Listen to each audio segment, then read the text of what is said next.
woman was stripped naked and hung up, and at her feet, two prison guards put homemade iron shoes on her. As the mechanism turned, the woman's feet were slowly broken apart, followed by the most brutal torture in the prison. The warden pushes a large pot of fire into the woman's crotch, and she instantly dies from the pain, filling the entire prison with the smell of roasting meat. However, this is just the tip of the iceberg in women's prisons, and those who refuse the excessive demands of the warden face hundreds of tortures, such as high-voltage electric shocks, large guillotines with broken feet and arms, and fecal drains full of locusts. These female inmates are only allowed to eat stinking meals, and there is endless physical work every day, and if they are a little slow, they will be severely beaten.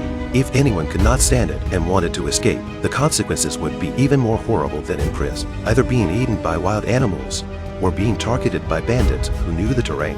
Once caught, they would be brutalized and dragged back to the prison in exchange for bounty. On this day, Lisa, a newcomer to the prison, bumps into March because she doesn't know the rules, and the warden comes up to her when they have a confrontation. March escapes by feigning innocence, while Lisa is taken to the basement to be tortured. They hang Lisa by her hands, put her in iron shoes weighing hundreds of pounds, and then perform the most brutal torture in the prison.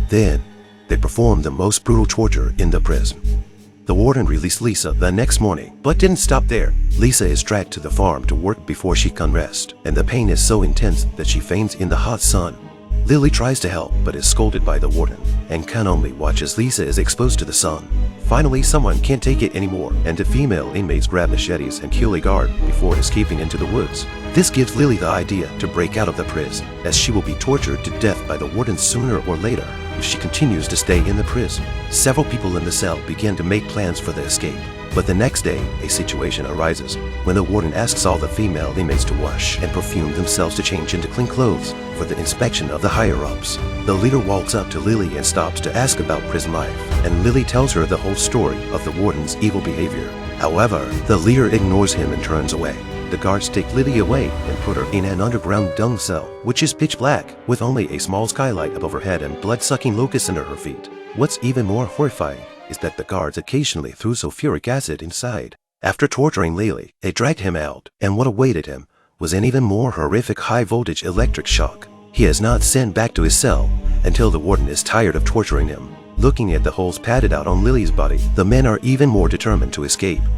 The next morning, the warden shows them what happens when you break out of prison. The two women who escaped days before have been returned by robbers, but what comes back are the corpses. This did not deter them then from escaping, as they could climb outside through the sewers. That night, a few of them sneakily stoned a prison guard to death while they were praying, and then Lily and Lisa went to the water cell to pry open the sewer cover, but the warden suddenly appears above them, and when they are about to be shot, their roommate steps in just in time to save them. They then took the warden as a hostage and drilled out of the sewer, and after running all night, tied the warden to a tree and left him to fend for himself. But I didn't expect. A few people just ran out not far Marsh and angry run back to whip hard at the warden. The result is that even the robbers to the heel did not find. Waiting for March's result can't be imagined. At this time, on the other side of the warden, after watching the good show just want to escape unexpectedly, also become the robbers of food. So the vicious warden got what he deserved.